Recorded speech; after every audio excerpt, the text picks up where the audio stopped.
was, as a baby, I was really, really ill. My mother loves telling people the story of at 8 months old, I weighed 8 pounds and they thought I was going to die. I was in hospital for months and they eventually discovered that I had celiac disease. And from that, though, I believe that I chose to be a fighter. Well, challenging myself, showing myself that I could do things, and I wasn't frightened. I've been brought up to do things right. If you're going to do it right. You know, if it's worth doing right. And if you're not going to do it right, don't bother doing it. But actually, often you don't learn that way. You learn by doing things wrong. And it's not wrong, it's just it's one closer to getting it better. Jackie, brilliant. Thank you very much for taking time out. You're on the Britannia cruise ship, taking a bit of a time out, having a great holiday. Yeah. But I've interrupted that for a short interview. And thanks very much for agreeing to do this. And I know that you've had a pretty interesting life. You've helped build a business, lost the business, been a high flyer in a large organization, eventually decided to step away from that. Now you're helping your daughter with a business. So it's I know you've been a busy mum in your time, and now you're getting a little bit of time to relax, but you've got grandkids. So just give me a quick overview of your life in 2 or 3 minutes. Okay, so I'm the eldest of 2 children. I was born in 1961. Same year as me. Same year as you, however, you are slightly older. I feel a lot older. yeah, sure you do. And I lived with my parents in the same house, which they bought when they were expecting me, right up until, they moved into a nursing home last year, aged 97 and 91. So I had a very stable childhood. I started work when I was 16 for what was Midland Bank. Left that after 2 years because I was bored, and former teacher had asked me to go and work for him. So I did, worked for him for 5 years, organising school travel, and then set up a business with my then husband. We started with 1 rail of dresses on a market stall and grew the business. So eventually we had 4 shops in the north of England, employing in excess of 20 people, and we did everything ourselves except for the HR, which we outsourced, but we did everything. So I was responsible for running the business side totally, except for the buying. So I did everything, and learnt really on the job, which I really, really enjoyed. The thing that I enjoyed most was meeting lots of different people, and that's the thing that's really motivated me throughout my life. Then had 2 children who love sport, as did and do I, and travelled all over with them, again meeting lots of different people. That's how I met you and Joy. And then got divorced. And whilst prior to that, when I was running the business, I decided that I wanted to try and, for want of a better phrase, be a pleb. What I mean by that is not have any responsibility. So I started work at First Direct, just 15 hours a week, and really enjoyed that because the pressures were totally different. And I did that twice. I actually went to work there. And then when the business folded, I went back into finance, started at the bottom, so to speak, and then made my way up, met Jeff. He unfortunately had a life-changing illness, which meant, therefore, that eventually I just found it too much in the role that I eventually had achieved. And so that's when I took a step back, left that business, and then started up on my own, supporting my daughter Caroline with her business and doing a little bit of coaching myself as well. Great. And what 2 events or people, and I know this is changing because at different times in our life, different people have an influence on us. But if you look back, what two people have influenced you the most, or what's happened? Yeah, and it's had a big interesting. influence? Very interesting that since you asked me that a while ago, I've been thinking about it, and I don't really think it's people. I think it's events, and sometimes I think it's events that we weren't even aware of. So I think one of them was as a baby, I was really, really ill. My mother loves telling people the story of at 8 months old, I weighed 8 pounds and they thought I was going to die. I was in hospital for months. And they eventually discovered that I had celiac disease. And from that, though, I believe that I chose to be a fighter. I really do. Because if I hadn't have, I wouldn't have, I don't believe I would have survived. Well, the doctors told my mum that I wouldn't have, it would have gone one way or the other. And I think that has got a lot to do with my positivity, my optimism, my grabbing each day and making the most of every opportunity. And then the other thing, which seems a bit bizarre really, but then is it? I was a brownie. Okay. And so my mum used to help with the brownies. And so, my sister and I became brownies. And from that, I learned leadership skills, as in being a sixer and that sort of thing. Then became a brown owl myself. I was a Sunday school teacher. I was always the monitor for everything that was about.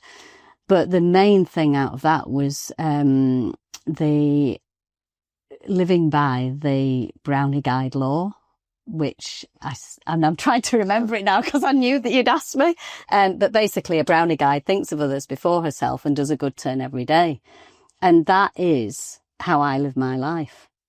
And I get my pleasure out of helping other people. I'm quite selfish really, because I help other people for me as much as them.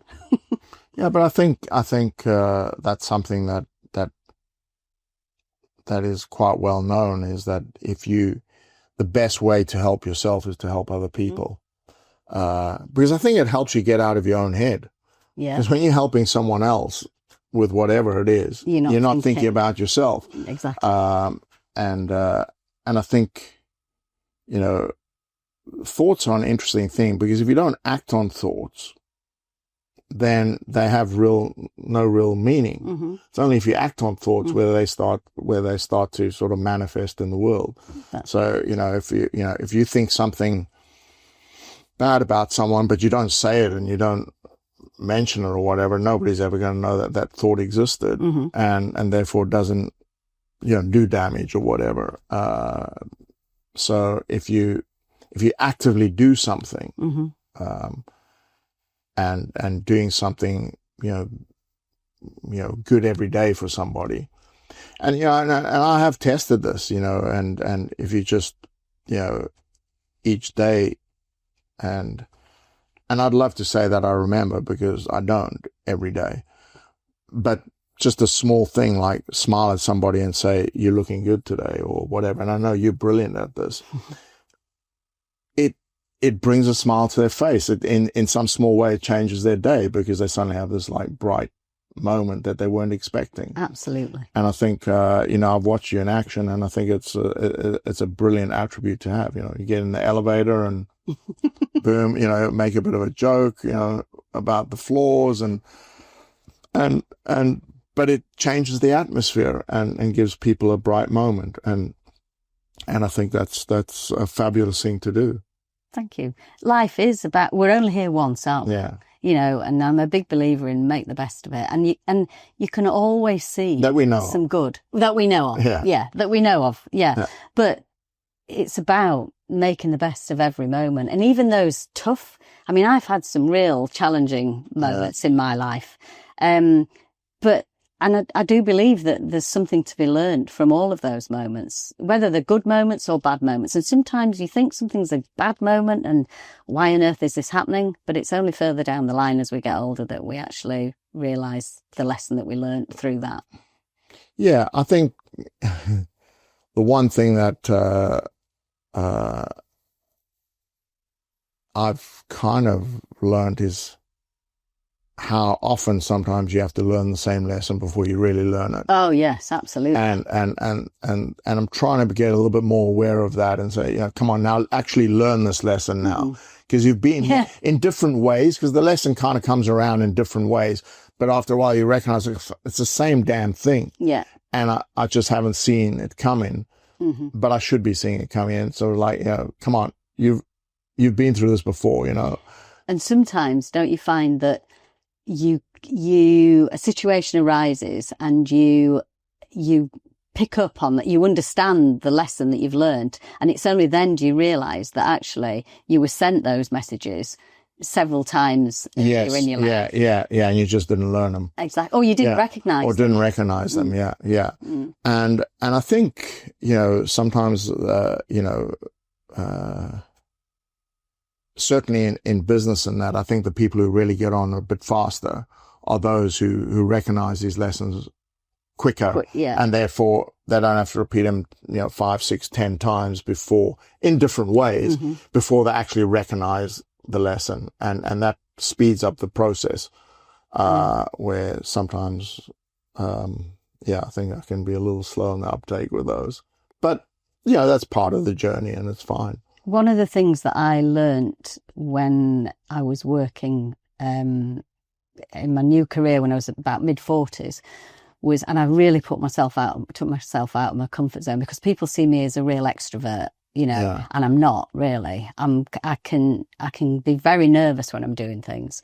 But it was when I was put into a situation where there's a lot of people and they're asking for volunteers for things, and I deliberately put myself out there and made myself do things first, because for me it was about challenging myself, and I don't really know where I'm going with this, but it was about challenging myself, showing myself that I could do things, and I wasn't frightened. I've been brought up to do things right. If you're going to do it right. If it's worth doing right. And if you're not going to do it right, don't bother doing it. But actually, often you don't learn that way. You learn by doing things wrong. Yeah. And it's not wrong. It's just it's one closer to getting it better. Yeah. Well, the thing is, I think that, the question is never, why am I so bad at this? The question more is, do I want to get good at this? Yeah. Because if you do want to get good at it, then do the work and eventually you will get good at it, whatever it is. Yeah. I think for me, though, the only one is dancing. But look at that, what we did. I mean, when I was 60, I decided, right, every year now I'm going to try something new. And it's all about learning, developing, and it's not because I don't think I'm very good. I don't have many skills, because I do think I have, but I think my mom's taught me this, really. Even at 92, she's still looking to do new things. And I knew I'm useless at swimming, hopeless. I don't like water. And I can swim, but I sort of could do front crawl, but not the breathing. So that was my number one thing that year, was to learn front crawl, to do it properly. And I had lessons, and I didn't hate it, but I felt really uncomfortable doing that. Yeah. But I did it, and I'm so pleased that I did that. So, and then dancing. So then, next time I see you, I'm throwing you in water. No, you're not doing that. Somebody did that when I was about 14, and that I had two things that happened in my teenage years that really made me frightened of water, and that was one of them. Yeah. Interesting. So, but you've overcome it. Well, to a point. Well, enough to stay alive. For now. Thanks very much. Okay. I really appreciate it. A pleasure. I've enjoyed it. Great. Thank you. And next is your turn to ask me some questions. Meanwhile, I'm going back to the sunbed. Okay.